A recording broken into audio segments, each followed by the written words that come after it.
Today I'm sharing my entire Louis Vuitton collection from my must-have, those pieces that I still love, use and would definitely repurchase, to my mistakes, perhaps those that I have fallen out of love with, no longer reach for. Hopefully this video will help you avoid some of the costly mistakes that I've made, because truthfully I probably only use 2 or 3 handbags.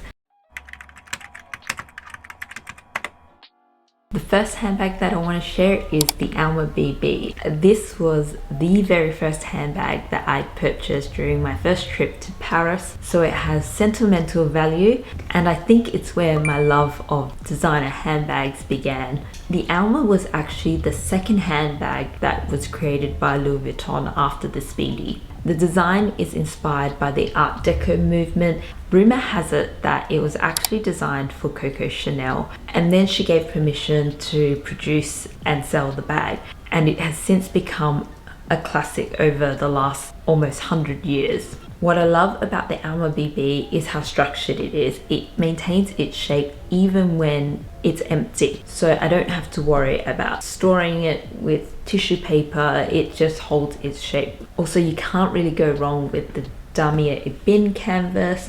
It's very durable and has held up so well with the wear and tear. It almost looks brand new. There's a bit of discoloration around the gold hardware. I love the adjustable strap that comes with this, which makes it easy to wear as a crossbody. Also to add, while the handles are very structured, they're actually quite soft to hold, so it makes it quite comfortable. But having said all that, this is definitely a bag that I have fallen out of love with. And as my handbag collection has grown, I find myself reaching for this less and less. This is partially because I prefer to wear my bags as crossbody bags, and while one of the advantages is that it is so structured, sometimes I feel like it looks a bit clunky on the side of my hip, which is not always the most flattering. Also to add, it's probably not the easiest bag to get in and out of. Because of the dual zip, you really have to use both hands to open and close the bag. And I'm all about fuss-free handbags these days. So because of that, I probably wouldn't repurchase this. I don't think it's necessarily a mistake, but it's not a handbag that I use very much. The next bag I wanted to show was this Speedy 25 bandolier. For someone that studied French, my pronunciation is shocking.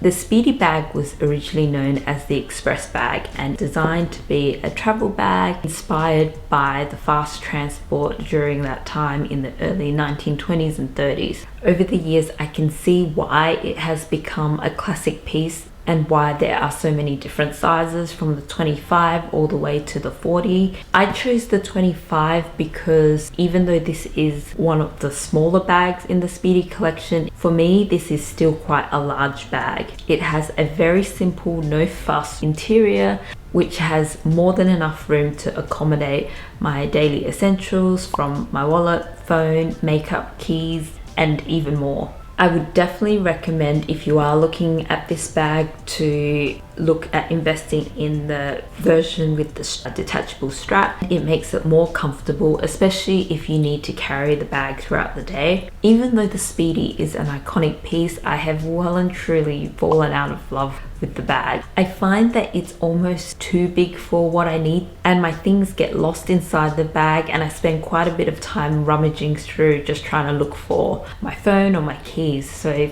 because of that, I probably wouldn't repurchase it. Again, I wouldn't consider it a mistake, but not something I would look to invest in today.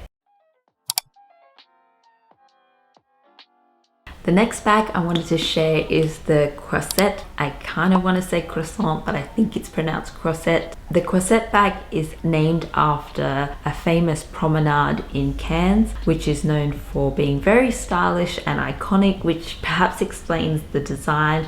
I absolutely love the feminine, ladylike look of this bag. I love how this can be dressed up and with a summer dress, but also looks very well with casual outfits, jeans and a t-shirt. Unfortunately, my love affair with the bag hasn't lasted the test of time. I would definitely consider this probably one of my biggest Louis Vuitton purchase regrets. Don't make the same mistake that I did and purchase this in the Damier Azure canvas. While I love the lighter canvas, particularly for summer and spring, it is almost impossible to keep this bag clean. No matter how careful I was with the bag, the inside lining eventually got very tatty, and because of that, I don't enjoy using the bag as much. Also, I've discovered the hard way that I don't actually like the look of patina or patini.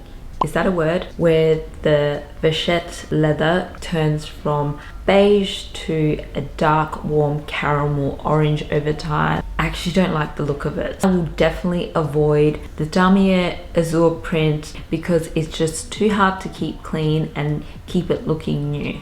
I am contemplating, however, getting the Croisette bag in the Damier BB print because I think that will last the test of time, but for now I probably wouldn't consider this a staple in my collection.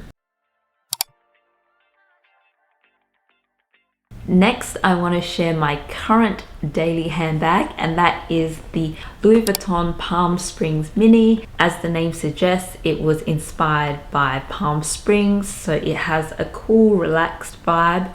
Firstly, let's talk about how freaking cute this little thing is. What I love about this bag is that despite its tiny size, it actually fits quite a lot in there. It's the perfect all day and travel bag if you need to keep your hands free. It has adjustable straps, so you can either wear it as a backpack or as a crossbody, also even as a shoulder bag. While I do have some bugbears with this bag, which I've shared in a previous review, that being that it only has one zip versus a dual zip, and the fact that the straps are too long, but I have found a work around it, so check out that video if you want to learn how to shorten the straps. Despite all my bugbears with it, this is still probably one of my favorite Louis Vuitton handbags. Even when I see it out and about on other people, I still think it is the cutest bag and would repurchase this in a heartbeat. I think it is a definite must-have. The next piece that I wanted to share is the Nano Toiletry pouch. And while this is technically a small leather good accessory, I've actually attached a chain to it so I can use it as a handbag. What I love about this most as a handbag is actually the leather interior lining, making it perfect to carry my makeup and my wallet without having to worry too much about getting the inside dirty. For the price point, this is a great bag if you want to start experimenting with smaller handbags or you're starting to just build out your collection. If you are a minimalist or gravitate towards smaller handbags, then this is a perfect little handbag. The only thing I will say, it can be slightly hard to open and close. You do really need to either put it on a table or hold it against you to open up the dual zip. I get so many compliments on this whenever I go out, and I just think it looks so freaking adorable, so I would definitely repurchase it. The next piece I wanted to share, even though it's not a handbag, I thought it was worthy of a mention, and that is my Rosalie coin purse. I've had this now for about 10 years and I've not ever had to swap out my purses or replace it. It has 2 card slots with a zip coin pocket. I love how durable this purse is, and it's a way to enjoy the pink ballerina lining without having to worry about the wear and tear of it. Despite being a coin purse, I don't actually carry any coins in it, but it would definitely fit quite a few coins. This is hands down my most used Louis Vuitton piece. One thing I will point out is that there is a bit of wear and tear on the button after a few years, naturally to be expected after using it for so long. I've seen a hack where people have put nail polish varnish over it to try and protect the leather on the button. This is a must-have, and I would definitely repurchase if I had to replace the coin purse. The next one I wanted to share is the mini Pochette, released in the 90s and has quickly become a staple in most Louis Vuitton handbag collections. And I can definitely see why. The compact size makes it a good organizer for a bigger bag, but you can also add a chain to it to make it as a little purse or clutch. But I'm still on the fence about this bag. I've had this now for a couple of months and I still haven't really found a use for it. Leave me a comment below telling me what you use your mini pochette for. I find that it's a bit too small to be a makeup bag. I carry a couple of lip glosses and a compact powder, and I find that it's probably still a bit too small for that. And I don't really use it as a wallet or a catch-all because I have my coin purse for that. So I'm not quite sure what to use it for, and because of that, it's not necessarily a must-have or a mistake. I think I've just not found a good use for it. I hope you found that review helpful if you're thinking about building up your Louis Vuitton collection and still undecided on some of the pieces. Hopefully my must-haves and some of my mistakes will help you decide whether you should invest in some of the pieces. If you're keen to see more bag features, check out some of my other videos, and do consider joining my little YouTube community so you can keep up to date on future videos.